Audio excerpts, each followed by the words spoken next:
Good evening. Um, I'm kind of a little bit wiped out and tired from being up the last two nights, and it looks like tonight again, dealing with this rather long snowstorm. But I do not want to miss trying to say over some things from the Ateres Zahav 3 or 4 days a week. So here goes, and I hope I'm coherent. The second pasuk of the Megillah begins, Bayamim Hahaim, during those days. Kisheves Hamelech Achashverosh, when King Achashverosh sat al Kisei Malchuso, on his royal throne. So what's the Bayamim Hahaim, those days? As if it's referring to specifically to certain days.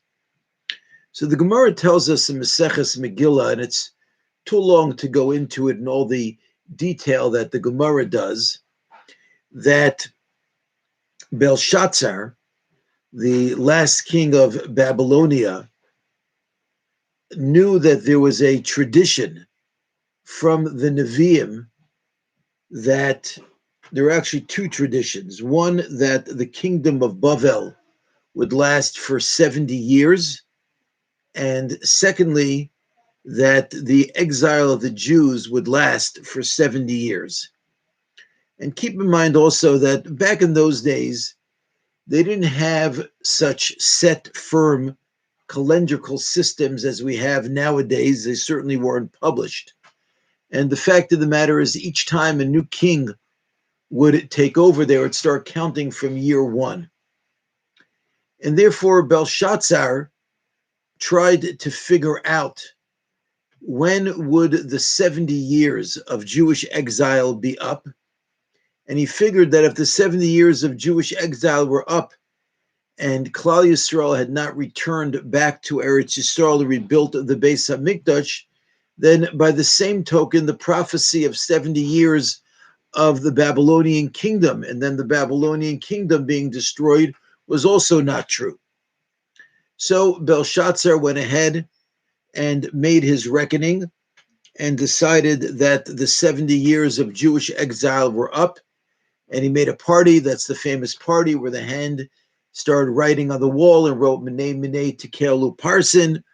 And Daniel had to come and interpret it and say that Hashem had counted the sins of and weighed the sins of Babylonia, and they were about to be destroyed. And that night, the combined forces of Persia and Media beat the Babylonian forces, and that was the end of Belshazzar. So Achashverosh said, I am not going to make the same mistake. And he made his own count. And he decided that now was finally the time when the 70 years of Jewish exile were up. And that's the Bayamim Hahaim, in those days, Kisheves, as he sat.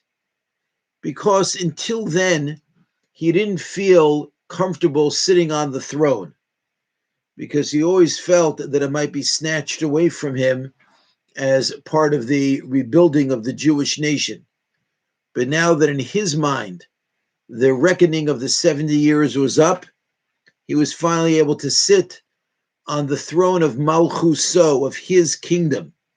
Because again, until then, he didn't feel like the kingdom was his. Now he finally felt like it was his kingdom, his throne, he could sit securely. And it wasn't just, now until now actually in the first pasuk, it referred to him as Achashverosh, as we mentioned the other day, without the title of Melech. And as we mentioned in our introduction, because part of the struggle over here was the struggle for control over spiritual forces. And until this point in time, his Sar Shel Maila, the celestial representative of Achashverosh, had not yet managed to take control of the spiritual powers. But so that's why he was still plain old Achashverosh. But now, in the third year of his reign, the power of his celestial representative had gotten strong enough that now he was able to start taking control over the spiritual power. And that's why he's no longer just plain Achashverosh, it's Melech Achashverosh. Chazal, our sages, tell us that the name Achashverosh is Ach Verosh. Means it stands for, it's a contraction of a brother and a head. And our sages explain, Chazal explained, he was Ach Litzara, he was a brother for suffering, and he grabbed onto a very lofty place, a Makom Rosh. What does that mean? So, again, without getting too much into the nitty-gritty details, you may be familiar that in the spiritual worlds, those that are, so to speak, low enough that we as humans can relate to, there are four worlds: Atzilus, Bria, Yetzira, and Asiya. Asiya is the spiritual world in which we primarily act, but those other worlds of Yetzira, Bria, and then Atzilus are all spiritual worlds to which we have the ability to enter and to connect. When it says over here that Achashverosh attached himself to a very lofty place, that's a reference to the Olam Habriya, from the top, the second of those four worlds. Now, on the side of Kedusha, on the side of holiness, the Olam Habriya, the world of creation, that's where the Kisei HaKavod, that's where Hashem's holy throne sits. Also, it is a world in which there is only good. There is no mixture of good and bad like we have in this world. In the lower worlds, Yetzira, Asiya, evil has a place. But in Olam Habriya, it's a place that's all good. So Achashverosh rose up to that place, but it was not from the side of Kedusha, the side of holiness. Achashverosh went up there, literally the Sitra Achra, the other side, on the side of evil. And therefore, just like on the side of holiness, the world of Bria is a world of pure goodness. So on the side of impurity, high as he was now in the greatest heights of a world that was of pure evil. There's a medrash that says that Umos ha'olam ein lehem yeshiva. The nations of the world don't have the ability to sit. And the medrash immediately questions this statement. Asivon v'aksiv kisheves hamelech. Don't we see over here in the Megillah, it says, as the king sat? Omer lahem, he responded, B'sheves hamelech ein ksiv, ela kisheves.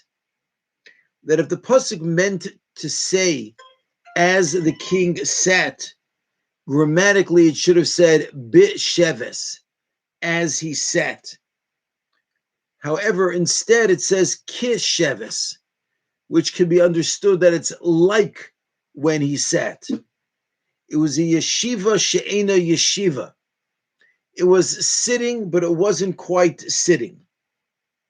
Aval Yisrael, but Klal Yisrael, the Jewish nation, yeshivasan yeshiva. Their sitting is a real sitting. Shenemer, there's a pasuk in Sefer Shoftim that says, B'sheves Yisrael, as Klal Yisrael sat. What does this mean, sitting and not sitting, and who does sit and who doesn't sit? So we're familiar with the idea that one of the names for Hashem is Hamakom, the place. Why? Because Hashem is Mekomo Shel Olam. Hashem is the place of the world.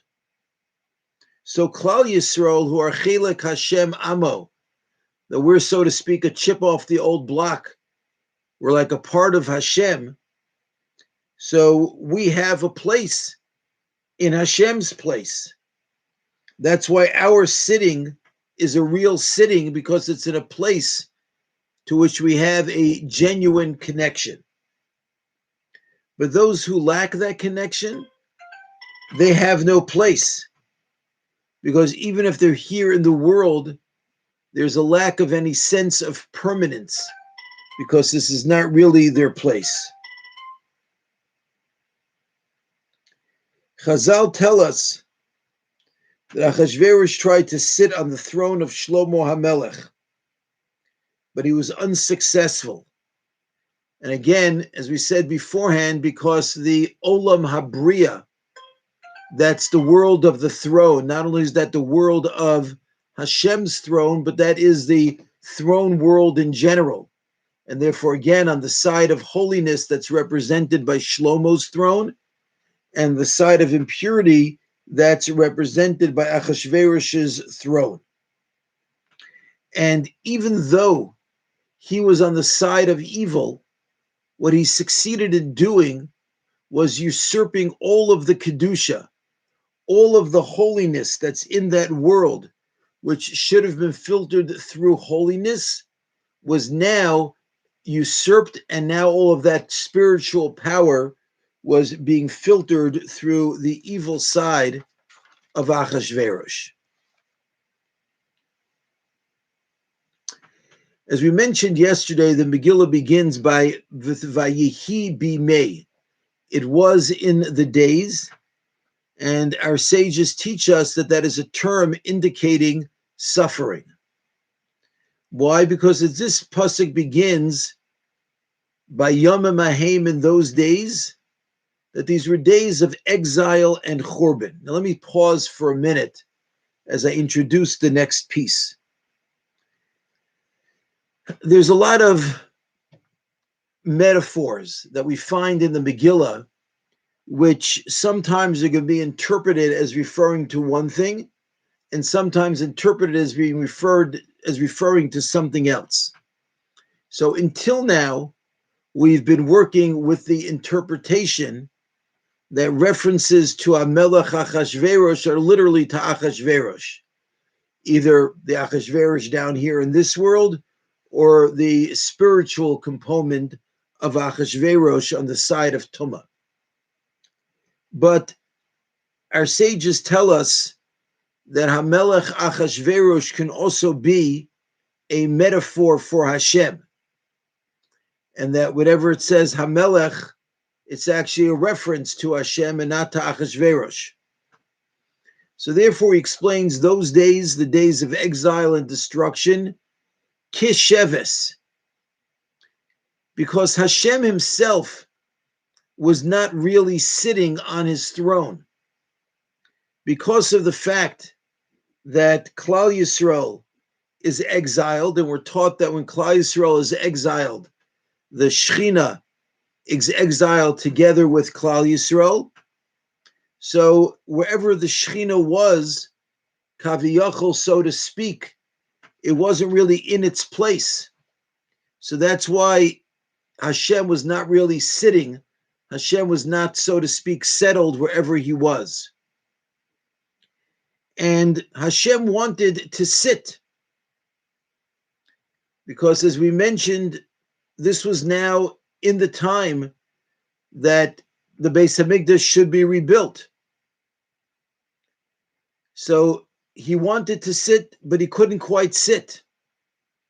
He wanted to reunite with Klal Yisrael, but it wasn't time yet, because the throne of Hashem was still incomplete, right? Because we're taught that the name of Hashem and the throne of Hashem are never complete until the descendants of Amalek are wiped out.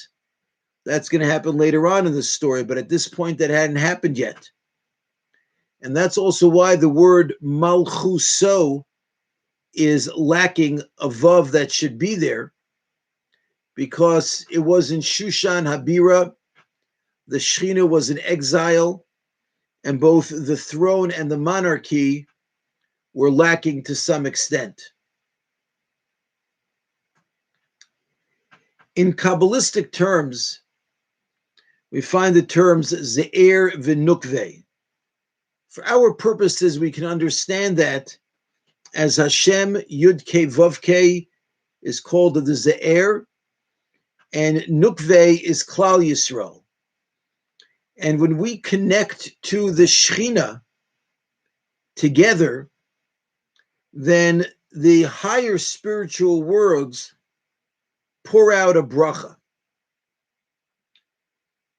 As the pasuk says, Zachar u'nekeva bira'am in Bereshis, it says that Hashem created humanity, male and female. Vayivarech osam Elokim, and Hashem blessed them. It's only when there's male and female together, it's only when there's connection and unity in our world that then Hashem can bless them. And in this context, again, we're talking about the Shechina connecting with Klal Yisrael. But when the male and female are not together, then the higher spiritual worlds are unable to pour out any bracha. And instead, the bracha gets poured out to the Sitra Achra, to the other side. So that's why it's Vayihi b'mei Achashverosh. It was in the times of Achashverosh, times of great pain above. Not that there was any blemish above, because in those higher spiritual worlds, no blemish can reach. But rather because Hashem wants to be able to pour out good. Right, as the phrase Chazal like to use, that more than the calf wants to suckle, the cow wants to nurse it. So therefore, the pain, the Vayihi bimei, which we said indicates a time of pain, that pain was because of the fact that the upper spiritual worlds were unable to pour out a blessing to the lower worlds that were connected with one another, and therefore they had to pour it out to the Sitra Achra and not really be able to do things in the best manner.